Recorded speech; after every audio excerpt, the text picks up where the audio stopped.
well, Final Destination 2. It's the first one I ever saw. But before I forget, this is Brad approved cat who's not too happy to be in the video. They both got a flea pill today, so they're a little bit annoyed with us right now. Yeah, angry cats. Angry cats are angry and they run away. But yeah, so alright, so in this one, basically, like, all of the people that died were killed by death after the plane in Final Destination 1, right? So their deaths in Final Destination 1 save the lives of a whole bunch of other people who get their would you stop that? Who get their lives saved on an on-ramp to the freeway because a girl who's driving all her friends to a trip freaks out and the cop's like, what? She's like, I saw as everybody dies. And so then they don't die. To kill them for being saved from the previous, yeah, because previous year. Why didn't just let them die in the on-ramp? That's what I want to know. It's like ripples. It's like because the one guy freaked the fuck out and saved the people, and then their death saved other people. So it's basically growing in concentric circles.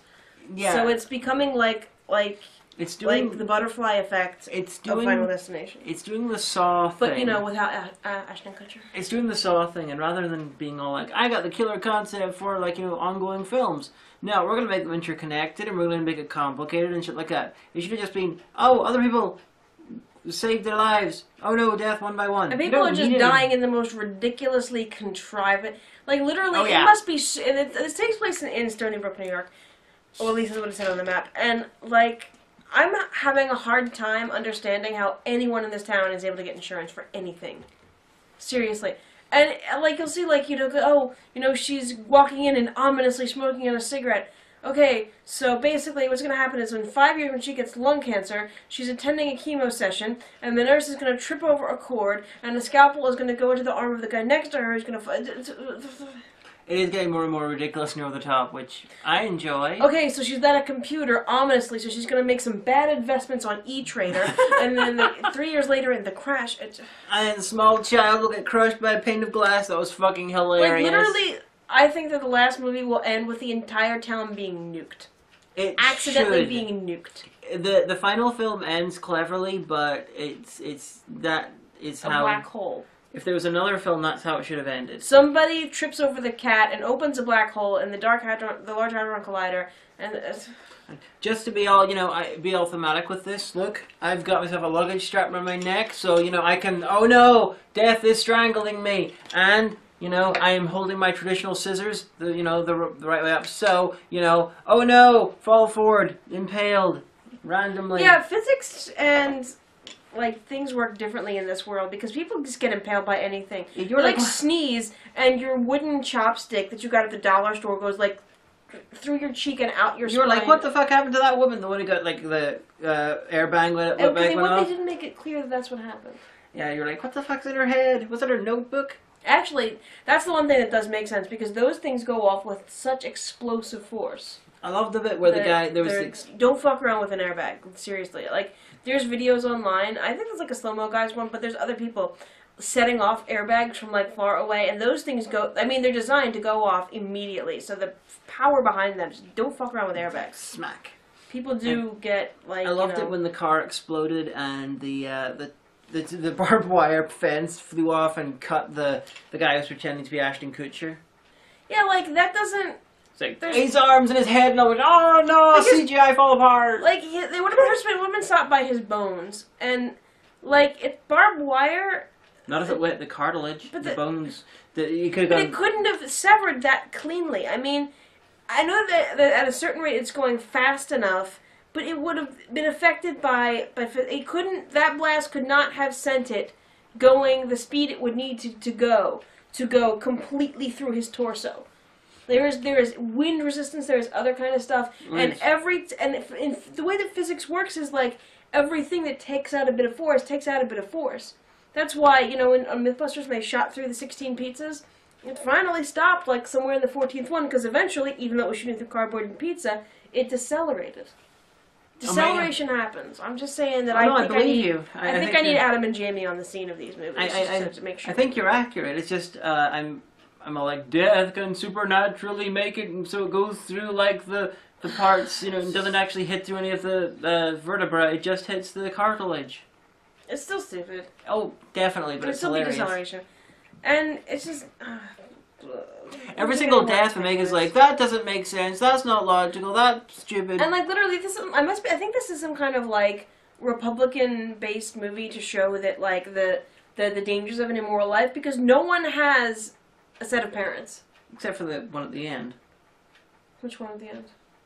Well, there was the happy family who helped them out and were all doing good things, and then suddenly... Yeah, but they weren't main characters, they were side characters. I know, that was the the one death you never liked. have, like the guy in the beginning had a mom and a dad, but then the mom just, like, left the movie.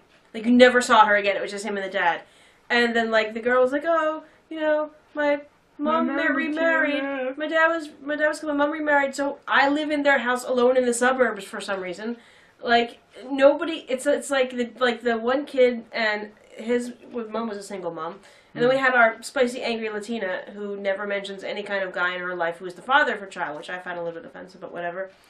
And so I'm just like, this is just like a parable. Is that a stereotype as well? Yeah. Okay. Yeah. But it's just like parables of America's like... stereotypes are stupid. You know, like you have the black guy. Uh-huh.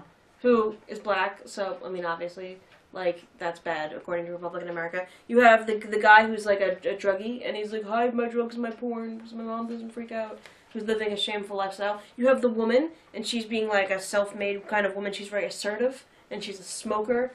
And she probably votes Republican. Probably a lesbian.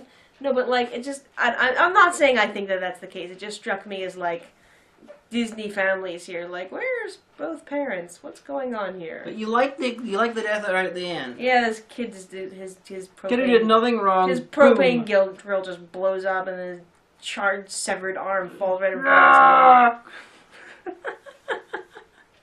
But I gotta say, between these two films, Clear Rivers has gone from like dark-haired and gothy, and sort of withdrawn. And she's become much more normal and with bleach blonde hair. It's like she had a stylist in her padded cell. Yeah, she's in this padded cell, and obviously she has like news clippings about the thing that just happened 6 hours previous. Yeah, that sort of character change between those two films usually happens in reverse when you're in a padded cell. But and also this is unlike any kind of padded cell in any kind of, they're like, oh, well, when will you let her out of the mental institution? And the nurse is like, well, that's up to her. She's a voluntary commit. I'm like, who is paying for this? Where is she getting the money to pay for this? Did she have insurance policies on everyone that died? Because, like... I think Doug Walker's paying. Because he's a kindly, kindly man. Maybe, I don't know. Doug, if you're paying, write the show. But, and then apparently it's only going to go down. We've got, what, 3 more movies to go? 3 more. 3 more movies to go. Well, it's not a case of going down. I maintain that they're roughly... We can order tea after this. They're roughly about as good as each other. It's not like the Friday the 13th movies where you've got a couple of really good ones. Like, I'm saying 1, 2... I like 3 and X, while the other ones are shit. This one, it's like they weren't enough to make some particularly good or particularly bad. But eventually, because of like how things are rippling out through time and space, the doctor's gonna get involved. The doctor's gonna get involved, and everyone will be dead. Like this is like one of those like outbreak contagion kind of situations where like eventually like a Russian satellite is gonna like misalign and then shoot a beam that's gonna harness the sun's rays and just swat the whole cities of the states, everything. That'd be awesome. And then Vladimir Putin is gonna trip over the cat and fall against the thing, and there's gonna something. Oh, everything shorts out and explodes. Just everything. It's like fucking Star Trek, the original series. There's just sparks everywhere. It's just things that wouldn't explode do. Like oh, I better open up my soda. Oh, fiery explosion! I said more things explode in Stony Brook, New York than in Derry. And things are pretty explosive here. I will say about the differences between the films, if I remember correctly, it's been many years since I watched them, except for these 2 officers today. The death scenes get more and more over the top and ridiculous as we go. Did you take it away? What thing? The other... Oh, you put it up. Okay. Yeah, I'm smart. I had a moment. Continue. They get more over the top, so, I'm going to be laughing more and more and more. A meteorite falls through the solar system. It's just... I'm not respecting death very much. It's like death is like very OCD. Yeah. It's like I heard everything planned out for 1,000 years and not one kid fucked it up. It's like what if God made him see that vision? Haha, death, what if God is punking you? What if Tony Todd's his avatar? And yeah, they go back to the Undertaker and he's like, whoa. Hello. Tony Todd. war. Let me just tell you about And that. you were all like, you wouldn't wear a suit to do like mortuary stuff, and I was like, actually, I was reading a book, and sometimes they do wear fine-ish. You'd think they'd stuff. have like an apron to put on over it. Well, usually they put an apron or something. Yeah. But like the book I was reading, this one explains about how she was wearing a bright red dress and she got covered in like blood and stuff. Well, maybe she should have worn something practical to work. No. I don't know. I mean, if you're an Undertaker, write the show. But yeah, so just eventually the entire population of the Earth is gonna die. Like there'll still be like one like Bedouin tribes, out in like the Sahara Desert, and the one kid will nearly step on a scorpion, and then his elder will pick him up and say to him in whatever language they speak, "You should be careful. I read on the internet about Flight 180 that." I wonder what's going to be 180 this time. Because it'd be like, this is like the code, this is like, I don't know, numerology or something. What if our flight to Canada is 180? I'm not getting on it. Nah, you will. Oh, really? Yeah. Because you paid for it? Partly. Yeah, okay. But yeah, I can't wait to see what 180, and I can't wait to find out that there's absolutely no significance to the word 180 in these fucking films. The word 180? The numbers? 1180. Now number 3. And the best part is a cop gives like one of the survivors his card. Or wait, no, it was one of the FBI agents. And the first one is like, oh, by the way, it's a toll-free number, 1-800-FBI. Oh yeah, we saw a guy from Battlestar Galactica. Yeah, the guy that plays the chief. He plays a hapless deputy. Yeah, he's like young American Colm Meaney. Yeah. And he's like, I'm acting not very well. Oh no, I'm gonna be in Battlestar Galactica. Guess what? I'm a silent. Oh. Spoilers. But yeah, so. The poor one getting a head cut off. That was like the start of Resident Evil. Oh yeah. It's better than the start of Resident Evil, actually. Decapitation by lift. Start of Resident Evil, she was all like, oh no, we're gonna see your head go up, and then it's gonna cut to black. And this one, it was like, crunch, crunch, crunch, crunch, crunch, head off. Blood. Well, then you see the head inside the lift, and everyone's like, "Oh my god!" And then the body on the other side, people are getting covered in blood. It's fucking awesome. Should have been more bloody. Should have been more bloody. And there was the worst run dental office ever. Yeah, with the fucking pigeons. You don't find this as amusing as I do? I guess. I mean, like they cease to be characters, really, just become methods. Literally, they become the one part of the cog. You remember Mousetrap, that board game? And if you're too young, just Google it.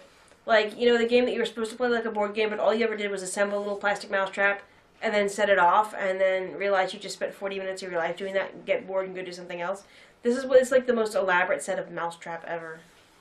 It's like the thing rolls on the thing, and the man goes in the bucket, and then this to the flap, and then it comes down and traps the mouse. That's a fair point. But that's like slasher movies, all the Friday the 13th movies.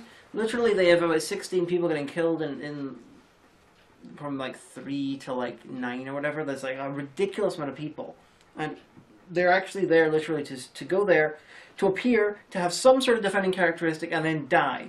I like crisps. Oh! Basically, yeah, there's no attempt to do character or whatever. It's like, oh no, there's all these people in camp, and they're talking about how, it's been years since Jason Voorhees was there. Let's try to rebuild the camp. Oh no, people are dying one by one. Then they suddenly, like, punk rockers wandering through the woods by themselves, like 3 of them, going like, I'm loud and I like punk, and then suddenly Jason jumps out and kills them all. I hate punk, I like classical. It's a bit like that. I'm gonna feel so annoyed if Death doesn't show up at the end. He doesn't. Ugh. Well, he's only Todd, if anything. Anyway, part 3 coming soon. Yeah.